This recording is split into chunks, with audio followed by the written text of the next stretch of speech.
What's up, everybody? My name is Demetri Kofinas, and you're listening to Hidden Forces, a podcast that inspires investors, entrepreneurs, and everyday citizens to challenge consensus narratives and to learn how to think critically about the systems of power shaping our world. My guest in this week's episode is investor and macro financial strategist James Aitken. I stole James from Grant Williams, who had him on his podcast in late December of last year. So it would behoove you to listen to that episode as well, because it served as the inspiration for this conversation. James and I spoke for well over 2 hours, and the conversation ranged from a discussion about the oil industry and the impact of ESG mandates, to monetary and fiscal policy, to the post-COVID economy and opportunities for value investing.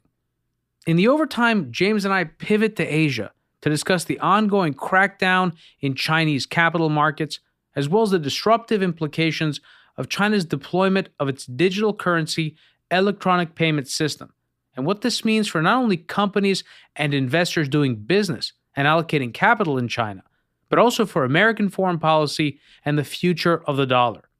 This was a phenomenal episode. So without any further ado, please enjoy this week's conversation with my guest, James Aitken. James Aitken, welcome to Hidden Forces.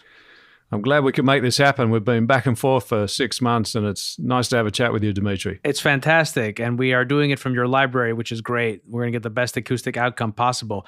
So, James, I stole you from Grant Williams. You were on Grant Williams' podcast in late last year. I think it was December.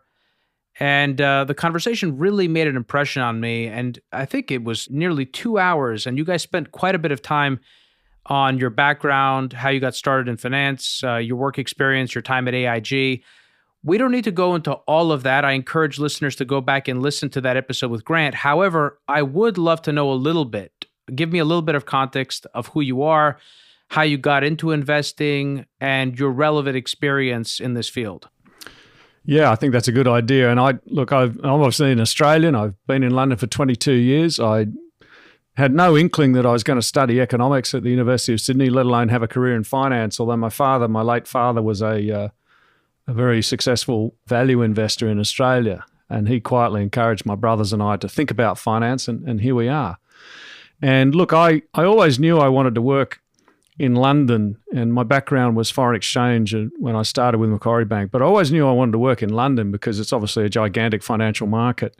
But what I thought was a 2 to 3 year posting turned into a 22-year journey that's far from finished.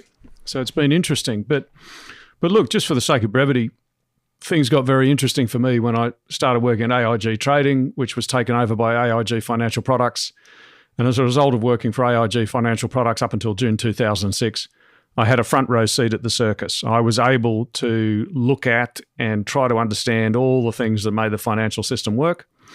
Went to UBS in September 2006. They put me on a foreign exchange sales desk, but very generously let me loose on both their clients and all sorts of other markets other than foreign exchange. So it was a great experience. And look, through 2007 and 2008, I tried to educate people on the plumbing of the financial system and help them understand what a decline in US house prices would actually mean. And look, for better and worse, a lot of the things I was warning about happened. It was a heck of a smash up, as we all know.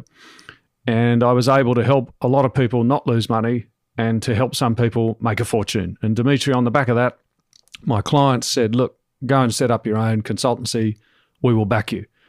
And that was 12 and a half years ago. And here I am. And I'm very lucky to work with extraordinary investors all around the world, every asset class, every sector. And really all I'm trying to do, and no doubt we'll get onto this today, the practical implications of it, all I'm trying to do is be less wrong and help my clients understand the key topics as I see them of the day. I really like that. That's actually in your bio, to be less wrong. I totally agree. I think that's the right way to think about it, because you're never going to be fully right. Even if you're right, you're not fully right. You're never fully right, but it's all about being less wrong. And I think managing your risks along the way and speaking in terms of probabilities and possibilities as opposed to discrete outcomes. So, James, you mentioned you're in London. I think the situation in London is a bit different with respect to COVID than it is in the US.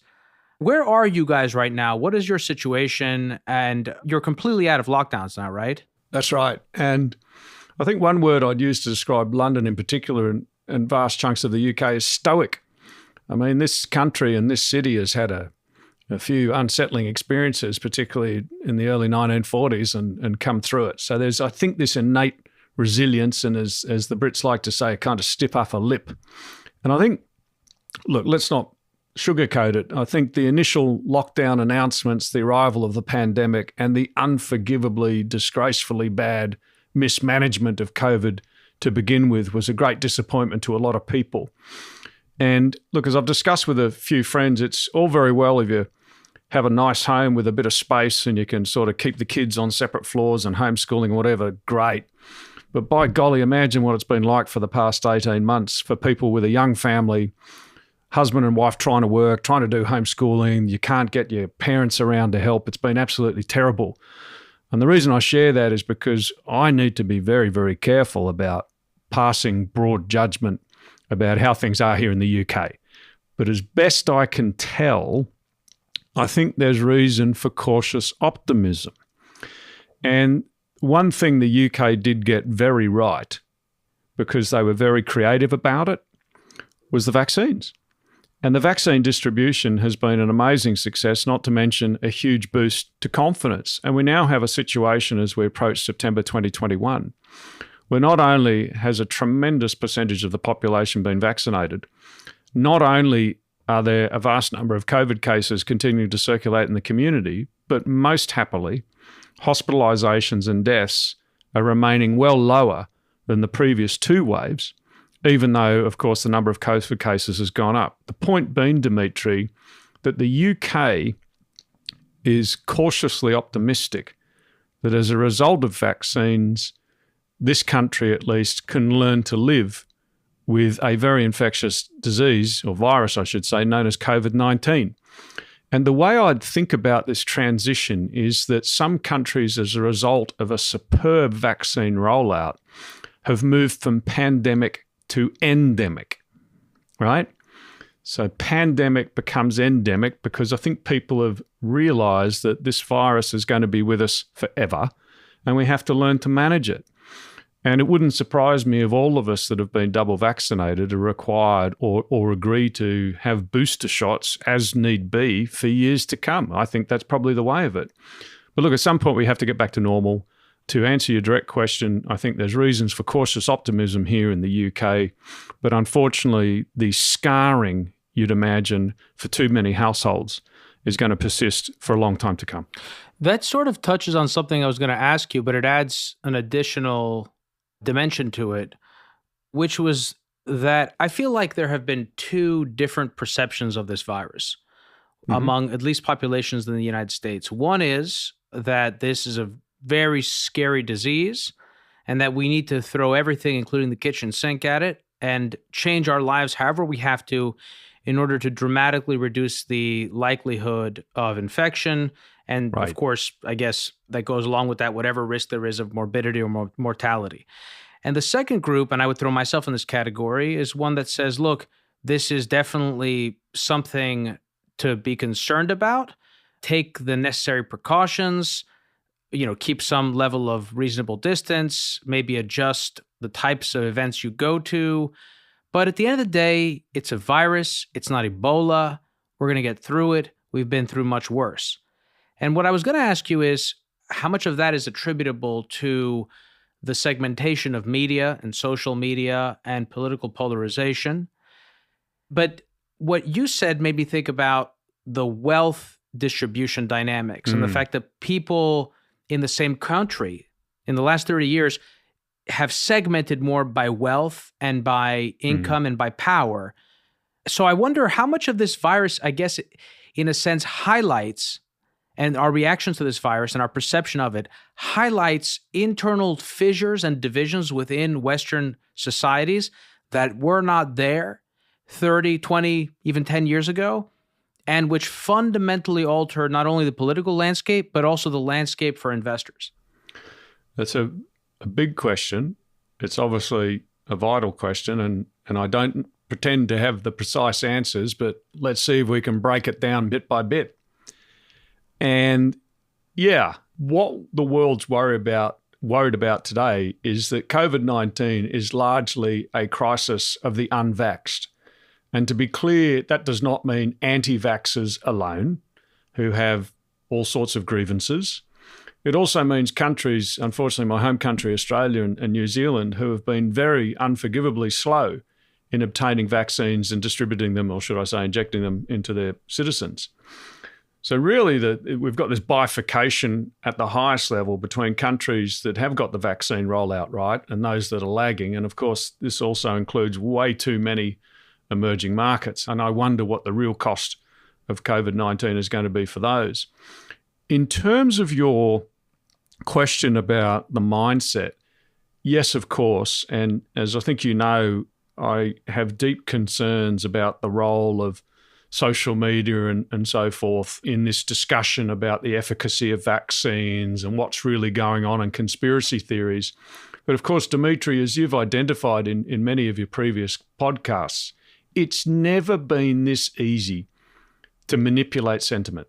It's never been this easy. And whether it be the dreadful events in Kabul this week, it's an open field for countries that may have grievances with the West to create dissent, to underwrite dissent, and to flame dissent and political, discord within Western democracies. Quite frankly, the bots are having a field day with all of this. And if I'm someone who's confined at home, and to be clear, I sympathise with people in this situation. If I'm someone who's been confined to my apartment or home for a long period of time, and I can't really see my friends or I can't interact with fellow human beings, guess what? I'm going to be spending so much time on my device and social media in particular. And all it takes is for someone to share something controversial and it spreads like wildfire. So yes, obviously, these so-called media platforms or platform companies, I think, have a lot to answer for. And I'm not condoning Mr. Trump in any way, but I do find it very strange that Twitter could continue to provide a platform for foreign-controlled bots and government propaganda organisations and could even ban Mr. Trump from Twitter, and yet the Taliban is up there all day long. I find that very strange indeed. So I do think, yes, it's we need to break down the pandemic and think about which countries are transitioning, not just which countries from pandemic to endemic, but which households as well. And look, on the economic and investment outlook, it's a difficult one because what was so unusual about this particular brutal global recession is that household disposable income did not fall because the fiscal transfers were so huge. And that's a most unusual circumstance. But of course, you then have as a result these enormous precautionary savings, which at some point will be spent. But it depends on the demographic, because the marginal propensity to consume of the most wealthy members of society is very, very low.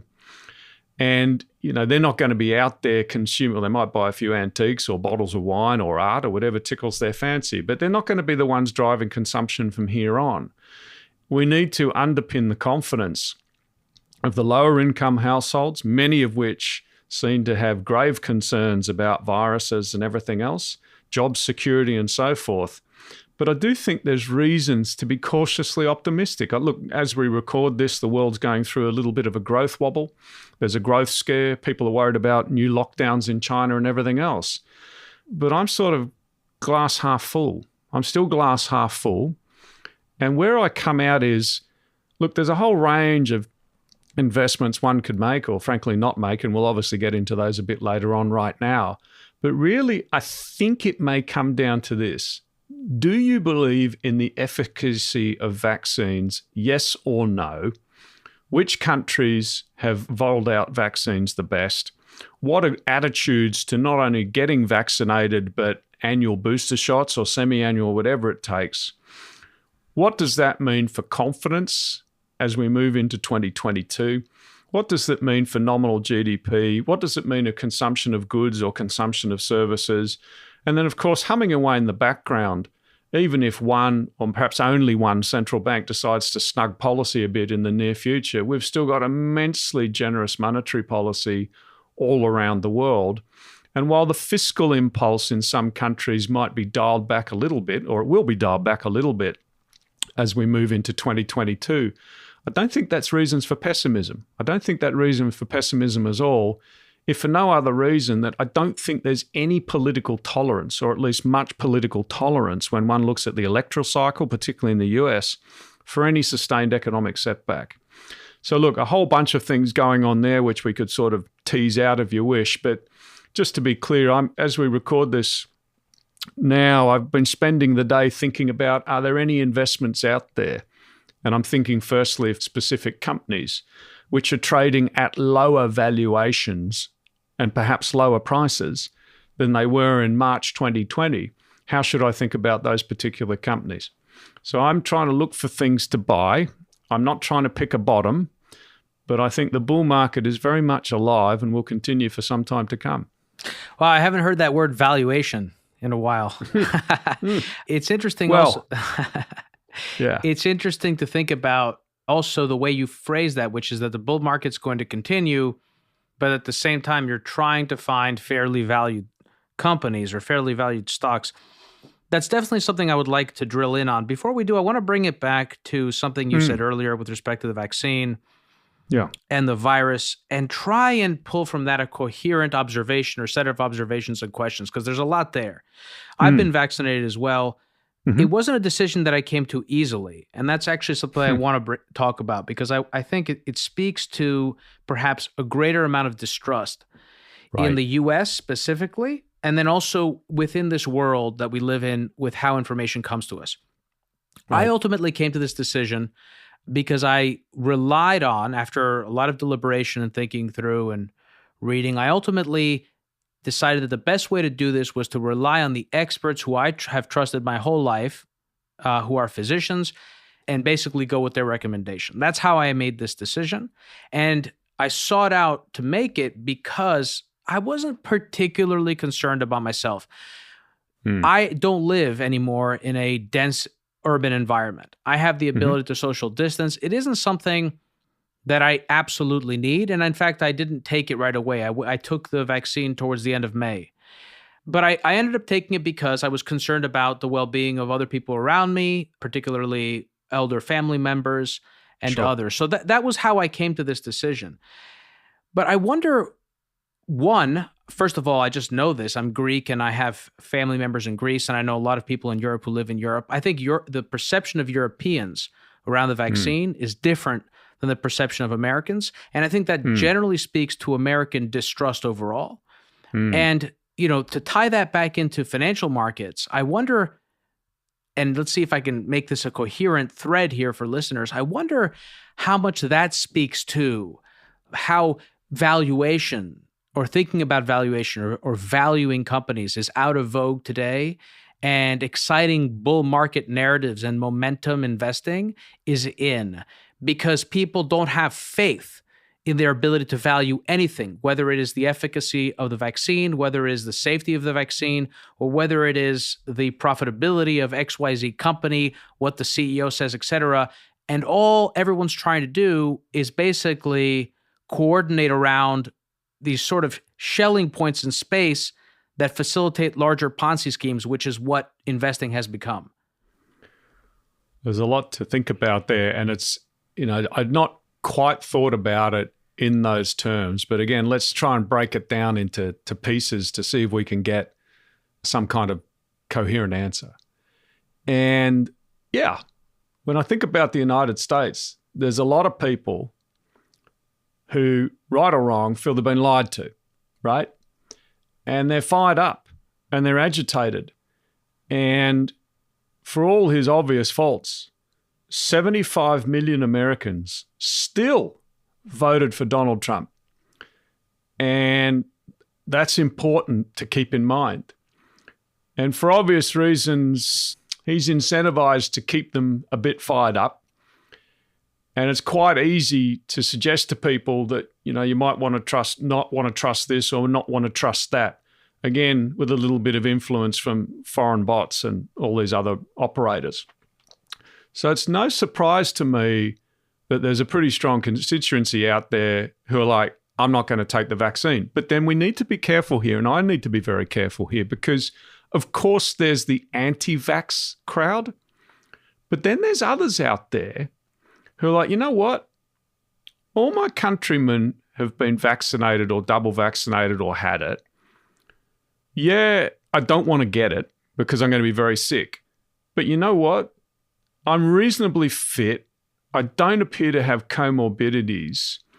The mortality rate of this thing, I mean, it's a really infectious, nasty virus, but the mortality rate is really low. You know what? I'm just not going to do it because I'm not entirely convinced. And dare one say, if we've learned anything over the past decade, is that you shouldn't be entirely reliant on experts, whatever that means, which I think is your point. Yeah, 100%. To make it personal, I think for my wife and I, it was a pretty simple decision. It was just carefully thinking about the probabilities that something would go wrong, because we like to think we're both pretty healthy people.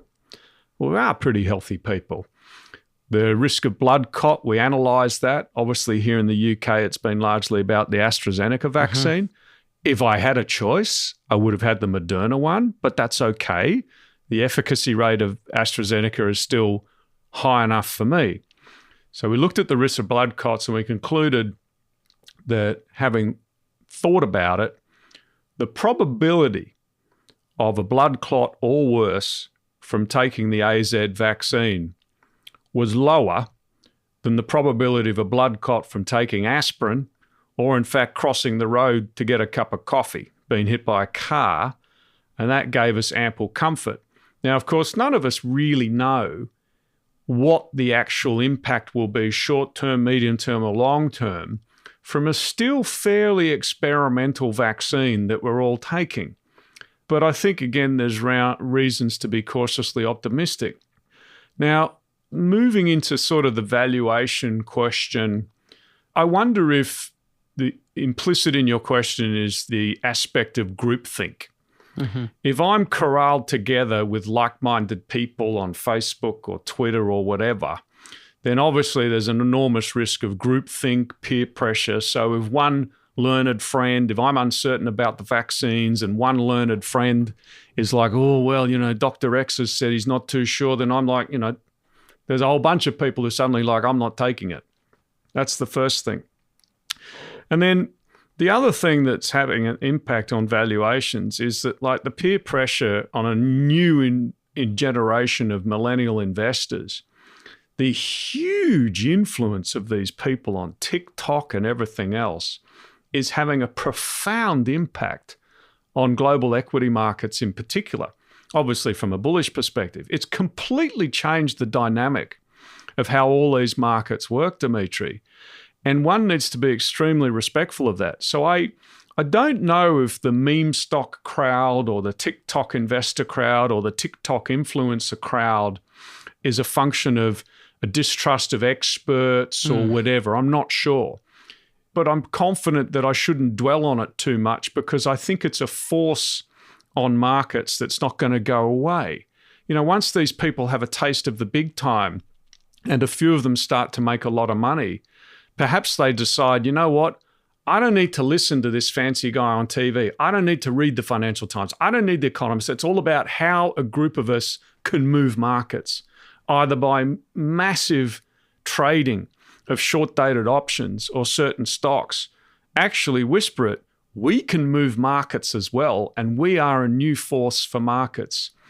So look, I don't know if it's trust. I don't know if it's about experts. I don't know if it's about valuations, although some of my old-fashioned clients would say that in too many stocks, we're in a post-valuation world. Right. I agree with that. I absolutely agree with that. In fact, profits could be, I'm actually pulling this from a show, Silicon Valley, I think, which is that profits can actually be seen as a negative, because now you've actually set a baseline. You have to be profitable, you know? Right. That's a great episode. Yeah, I know. You're dead right. And look, we could go back to that wonderful Benjamin Graham saying, you know, in the short run, stocks are a voting machine, and in the long run, they're a weighing machine. And we're seeing a lot of voting at the moment. out. And by the way, how easy is it for sophisticated market makers to front run the meme stock of the day? Because these TikTok influencers, they wake up and they say, today it's about X. And that's before the market opens. So all the machines that are intermediating this meme stock enthusiasm, this retail, let's just say the Robin Hood investor, they're like this. They are making so much money out of intermediating this flow. And to be very clear, when I say front running, it's entirely legal. Mm-hmm. There's no they're just like, look, if all these people are say, let's just say GameStop, they're all going to buy GameStop today. Am I going to sit there net short GameStop into that? Hell no. I'm going to try and hedge my exposure, particularly if I'm a market maker, and get ahead of it. That's Finance 101. But look, so we've got the voting aspect of Graham's wonderful saying well underway. And I do wonder, Demetri, as old-fashioned as it sounds, when the weighing machine comes into effect.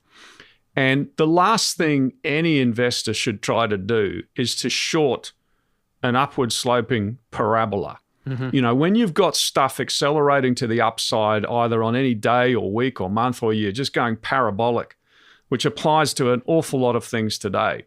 You don't want to sort of be Mr. Clever who tries to stand in front of that. But what's interesting, and you're starting to see this more frequently over the past month or two, is you have a lot of these stocks with not much cash flow, certainly no earnings, no profitability, but apparently everyone's going to be the next Amazon, mm-hmm. right? Oh, we're going to project sales growth out the next 5, 10, 20 years. It's all going to keep growing at 10 to 20%. Base rates don't matter. You only live once. Let's go. But you are starting to see more of these companies that have been overhyped and overpromoted. They're having a miss on earnings, or they do a capital raising out of the blue, and then they just get destroyed, mm-hmm. and they don't come back. So yes, the voting machine is dominating a lot of markets right now. It's this extraordinary fearlessness by a particularly powerful new investor community that any old man like me needs to be extremely mindful and respectful of, right? But you do actually, I'm pleased to say that we are seeing some evidence that Graham's weighing machine does actually come into play eventually, whereby earnings, cash flow, and the profitability of a business actually does matter over the longer term. And like I said, we're going to get into that because that is very interesting. Because, of course, the counter argument to that is that, yes, the weighing machine asserts itself, but then the Fed steps in and puts its thumb on the scale, right? And that this has been the dynamic, the inflation-deflation dynamic that we've been fighting since, at the very least, 2012.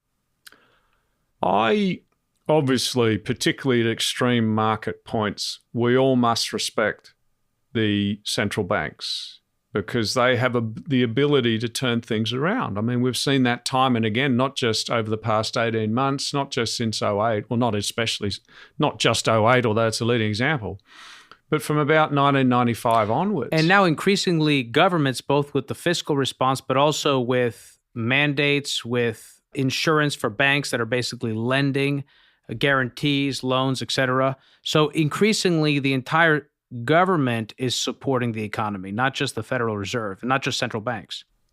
As they should be at a time of extraordinary global setbacks, economic setbacks. The most pleasing aspect of the policy response last year was that it wasn't just monetary policy.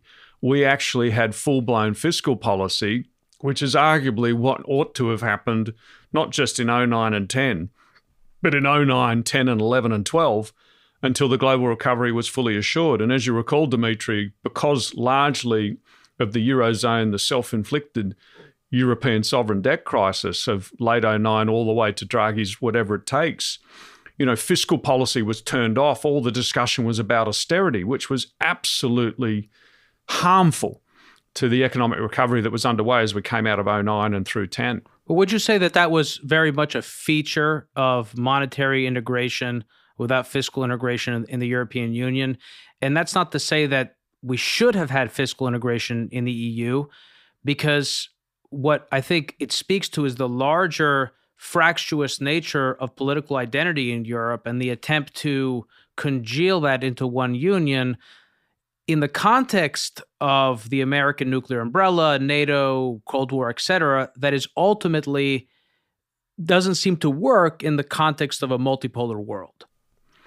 Well, I think that's another big topic to tackle. I'll just say, perhaps simplistically, that fiscal policy in Europe between late 2009 and 2012 came down to one thing. Germany wanted to punish Greece to send the rest of Europe a message.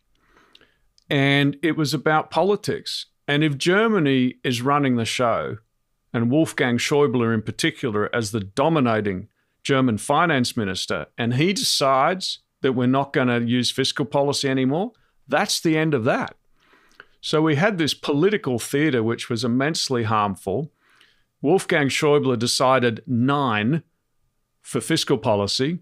The German debt brake overruled everything, no matter how harmful it was for your home country. And boy, was it harmful. It was disgracefully harmful and arguably unnecessary, all for the sake of something called European unity. But look, we could go into that in some detail, but there was an enormous breakthrough in Europe last year when you have something created that looks awfully like joint and several liability borrowing across the Eurozone via this European Recovery Fund.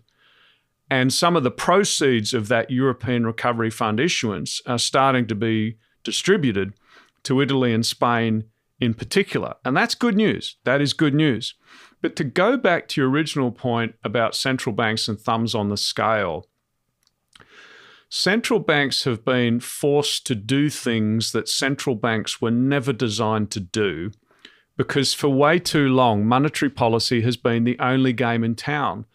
And we may get into this later, but I think it's absolutely outrageous that central banks are getting away from inflation and financial stability and now want to be part of the solution on climate change and all sorts of other of society's ills. I think that's a recipe for absolute disaster, but they're doing it anyway. Well, I remember that the first time I drew that connection was in, I don't know, what would it have been, 2010, 2009? When was it that there was a summit in Denmark for climate change? And Tim Geithner, I believe, was in attendance at the time. So, I mean, this has been mixed into the monetary policy agenda for quite a long time. And I couldn't agree with you more. I think that you want to talk about mission creep. We've gone totally off the reservation. Yeah, and the distributional consequences of climate change, I mean, apparently we all need to do X, Y, or Z to ensure that we all get to net zero by 2030 or 2050. It depends. But guess what? The political clamour for all of this is not going to go away. But Demetri, has anyone costed the transition to net zero? Because it seems to only just be dawning on people here in the UK that it's going to be expensive if you want to have every household in Britain with a ground pump as a heat source, let alone solar panels, double or triple insulated windows or whatever. You know, is it going to be £10,000 a household? Is it going to be £15,000 a household? And guess what? As ever, it's probably going to be the lower income households that bear the cost. But don't worry, we're going to hand them the money to do it. Well, how? High taxes, whatever. And of course, the other distributional consequence of the climate change is a very simple one. He or she who sets the haircuts sets the ultimate market clearing price of a risk asset. We learned that in 2008. If I'm Goldman Sachs and I say a bit of subprime collateral is not par, it's 75, well, guess what? That's going to cause problems, particularly if everyone else has got it marked at par. And that's pretty much what happened to AIG. Well, one of the many things that happened to AIG. But if central banks are now going to get into the climate game, and as they're making clear already, at some point, they will probably change haircuts on any paper, increase haircuts on any paper issued by non-renewable borrowers and make it more favourable to finance and borrow against renewable paper or green paper, right? In addition to which, any central bank, and the European Central Bank in particular, that owns non-renewable bonds issued by naughty companies, or frankly anything that doesn't tick an ESG box, they'll be selling those and not rolling them over. Mm-hmm. And there'll be an increased preference for green paper. And that's going to be a structural factor across all financial markets for many, many years to come. But the point I'm making is this. If the central bank, as the lender of last, or in some cases first resort, deems that the haircut on anything that will impede the journey to net zero is too low, they will increase it, making it more expensive to finance or refinance or roll over that, which will have consequences for the borrower. It will raise the cost of doing business, and you'd think have profound job implications for all sorts of cities and towns and sectors across Europe. Hey, but we can't talk about that. Can't talk about that because we're on this virtuous journey, right? That's very reminiscent of something that Russell Napier said on this podcast when I had him on, which was that one of the ways in which central banks could try to manage in a world of high inflation, of structurally high debt levels and rising interest rates is to do selective credit rationing. And that's exactly what you're describing. Well, I'm not sure I'm quite as an inflationist as Russell. I mean, I can imagine all this transitory talk I think is largely not right. I won't say it's nonsense, but I don't think it's right. I think inflation is going to turn out to be persistent, as is wage inflation. I'm just not sure we get to the kind of levels that Russell's talking about. I do think he's making some great points about financial repression. But what I'm talking about narrowly here is that it's absolutely within the power of central banks to accelerate, so they think, the green transition by raising the haircuts on what you might call brown collateral, non-renewable, and reducing the haircuts on green collateral to facilitate more transactions and underwriting of green bond issuance. It's logical.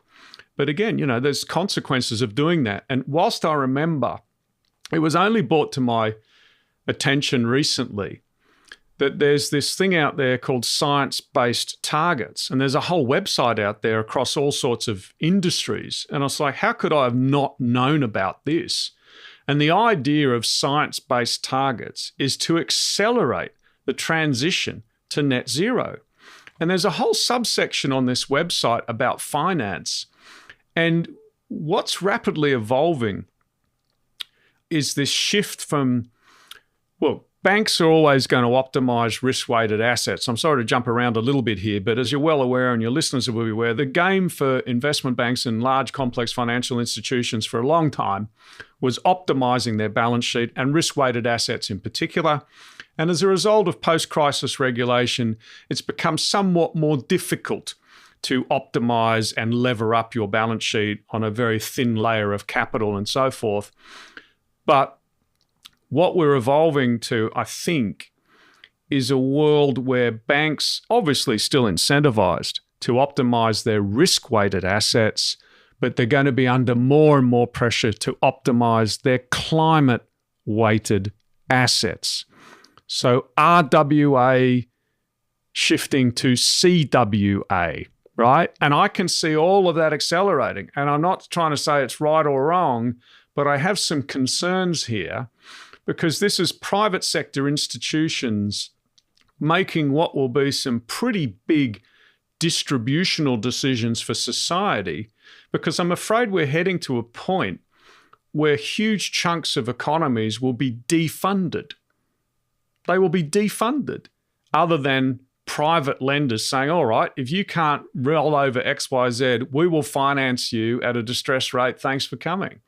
That's where this is heading, and I can see it accelerating. And to be clear, I'm not saying, oh my gosh, this is really bad or good. I'm just saying it will be a structural feature of financial markets for a long time to come. As you know well, all of this has immensely strong political support from around the world. Doesn't mean any of this is binding, but by golly, it has a lot of momentum behind it. And both the public sector, the central banks, and the private sector, private banks, investment banks, will work together to accelerate the transition by punishing, they won't say it's punishing, but by punishing brown issuers or brown borrowers, non-renewable companies, and trying to incentivize the virtuous green borrower or renewable companies. And that's going to be with us for many years to come. So two big thoughts that come out of that. One is, what does that mean for traditional fossil fuels? And is that a case for more idiosyncratic investing around that space? In other words, some oil producers or refiners or companies along the supply chain with impaired financials are going to be significantly at risk, but other companies are actually going to do very well because this actually creates in some ways structural upward pressure on oil prices in the event that we cannot actually produce the fuel we need to power the economy. That's one question, one column. And then a separate column is actually something way bigger, which you touched on and I absolutely agree with. I feel like we are moving, and we have been moving on a long road towards something like state-sponsored capitalism or corporate social welfare systems, where the state, working with certain select companies, drives increasingly investment and the direction of the economy. Certainly, you're speaking to that when you talk about preferential credit, et cetera. So take those two as you will. Yeah, this is good because what I've long tried to do for my clients, and you know this, there's an awful lot of people out there going, blah, blah, blah, this is what's happening. They're but big then dick so in what? it, according to you. I love that phrase. I love that phrase. And obviously there's a strong correlation with people out there on LinkedIn or social media big dicking it and a rampaging bull market, because let's face it, you too can be an investment genius. That aside, it's important to break it down. This is what I think's happening. Test your thesis and then tell people, so what? What does it mean? What does it mean for my portfolio? And then now what? What do I do about it? So here's an opportunity for us to say, okay, great conversation, Demetri and J.A. What do I do with this man?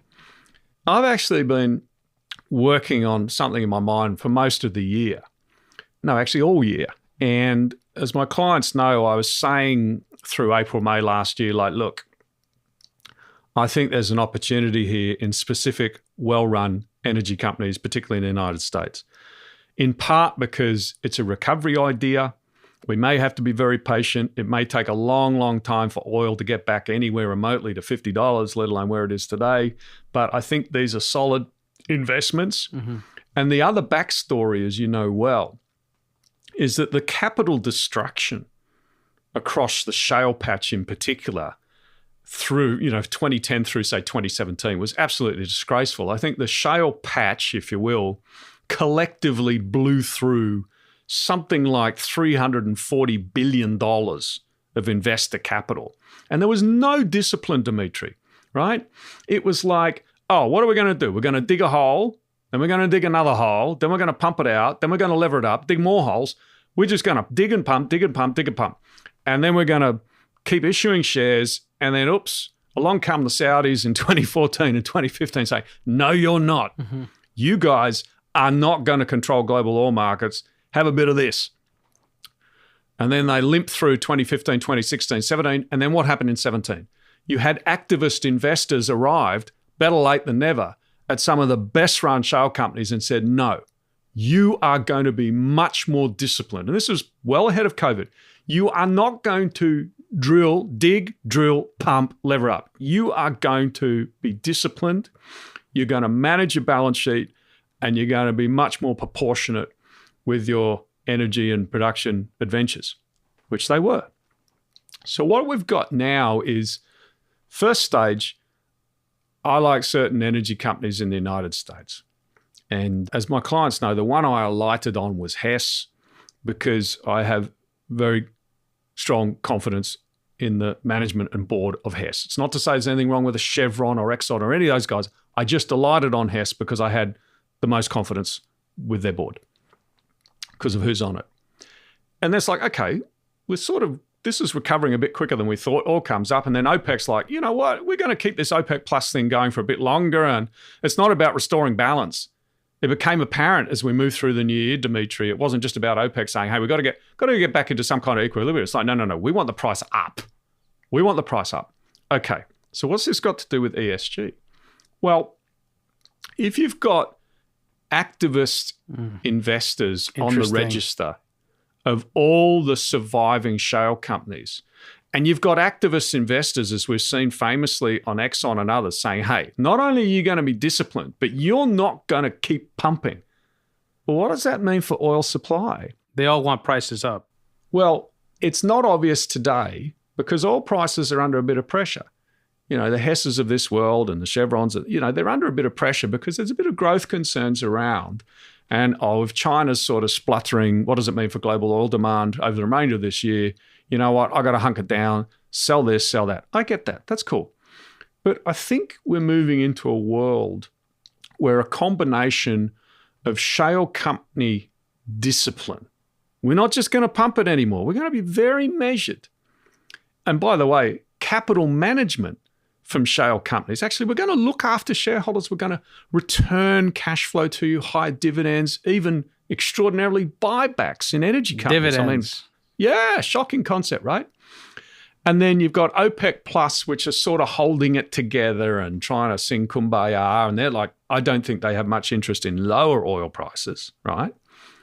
And then you have the ESG, probably a bad pun, but the phrase I've been using for 2 years is the ESG tsunami that is washing across economies and financial markets and all sorts of asset classes. And basically, you're not going to get much funding or cheap funding for a new rig, a new hole. Your insurance premiums, if I'm drilling for tar sands in Canada, try renewing an insurance contract cheaply, forget it. And the compound impact of that, I suspect, or I imagine, right, is that over the next few years, even though the world is obsessed with net zero, we might find that the near-term impact of net zero is not to destroy demand. That's obviously the long-term objective, is to eliminate as much as we can demand for fossil fuels. We want to decarbonize, etc. So we get that. But I wonder, Demetri, if the combination of the factors I've mentioned means that we're actually going to have a pretty severe impact on oil supply over the next few years, which might remarkably continue to be for the benefit of the best-run oil companies, and shareholders might similarly benefit as cash flow is returned to them. So that's something I've been working on in my mind for, well, since January, you know, the second stage of why do I own oil stocks? Obviously, that thesis is not one widely shared by markets. I mean, Exhibit A is, you know, Hess has been roughed up. It's down from $90 to 65 or 66 as we talk. And others have come back and derated as well. So it's not really priced in. But I've been trying to say to my clients, like, look, have a think about this. This might be the unintended consequence of the net zero juggernaut, the ESG tsunami. And it might turn out in years to come that the best-run energy companies around the world turn out to be a most satisfactory store of value. And the bonus could be, not will be, could be, is if the world turns out to be somewhat more inflationary than people anticipate, then you'd think that having an exposure to commodities and having an exposure to energy would be quite useful, or at least offset some of the risks of higher inflation. So just to summarize, net zero plus ESG plus activist investors plus balance sheet discipline plus OPEC plus discipline probably conspires to constrain oil supply. And if the global economy continues to muddle through, that may well serve to underpin oil prices at a higher level, which incentivizes capital management from these companies. And the final point, which I haven't mentioned, is the obvious one. ESG investing solves nothing. It solves nothing, right? It's virtue signaling, it's marketing, it's labeling. Sounds great. Oh, I've got an ESG product. Great. I can charge a little bit more because I'm doing the right thing. There's all sorts of money being hurled at ESG strategies. Of course there is. And that's not going to change. So I'm not being cynical, but I'm just saying it makes no difference. Because what you're going to see is irreplaceable energy assets are going to be transferred or sold from private sector holders to public sector actors who may not be the friends of the West. And the International Energy Agency itself in Paris estimates that may not get the dates right, but I'm going to say by 2030, but I'll need to check. So let's say it's 2030, that OPEC will control as much as 52% of global oil supply compared to 39%, if I've got my numbers right, today. And that's a huge percentage of global oil production. And let's face it, whatever one thinks about oil or renewables or net zero, we're going to need a lot of oil to help us get to the other side of this climate nirvana, right? To make the transition to climate nirvana, we're going to need a lot of oil right, that's the irony. Build things, right? So anyway, look, I'm wondering about that. It's a nascent thesis. I obviously could be horribly wrong about it. It's not terribly exciting compared to GameStop or AMC or all these other things that the Robinhood crowd are having a go at today. But to my old-fashioned way of thinking, there's an opportunity to buy a stake, to be a part owner of businesses that have been around for a long, long time, are tightly managed, are more disciplined than have been for a long time, and shockingly can probably give you a pretty useful, positive real rate of return as an investor for a long time to come. And that sounds kind of okay to me. No, I think that was brilliantly well articulated. And I have a few more questions for you about that, specifically what you look for in some of these companies. I mean, how important cost control is, for example, especially if we're moving into an inflationary world at some of these companies. How important is access to capital versus cash flow? But I'm going to move that part of our conversation into the overtime, James, where I absolutely want to get into the second big thing that we have not touched on here yet, which is China. Because when you were on Grant's podcast, the last 20 minutes or so were spent talking about China's digital yuan, the DCEP, and your own interest in digital currencies, stable coins, central bank digital currencies, Bitcoin, crypto, and where all of that is going. And I thought it was fascinating. I just wanted more of it, which is one of the reasons that I brought you here. But we're gonna move that part into the overtime as well. For anyone who is new to the program, Hidden Forces is listener supported. We don't accept advertisers or commercial sponsors. The entire show is funded from top to bottom by listeners like you. If you want access to the second hour of today's conversation with James, as well as the transcripts and rundowns to this episode and every other episode we've ever done, head over to hiddenforces.io and check out our episode library, or subscribe directly through our Patreon page at patreon.com/hiddenforces. There's also a link in the summary page to this episode with instructions on how to connect the overtime feed to your phone so that you can listen to these extra discussions just like you listen to the regular podcast. James, stick around. We're going to move the second half of our conversation into the subscriber overtime. You got it. For more information about this week's episode of Hidden Forces, or if you want easy access to related programming, visit our website at hiddenforces.io and subscribe to our free email list. If you want access to overtime segments, episode transcripts, and show rundowns full of links and detailed information related to each and every episode, check out our premium subscription available through the Hidden Forces website or through our Patreon page at patreon.com/hiddenforces. Today's episode was produced by me and edited by Stylianos Nicolaou. For more episodes, you can check out our website at hiddenforces.io. Join the conversation at Facebook, Twitter, and Instagram at Hidden Forces Pod, or send me an email at dk@hiddenforces.io. As always, thanks for listening. We'll see you next week.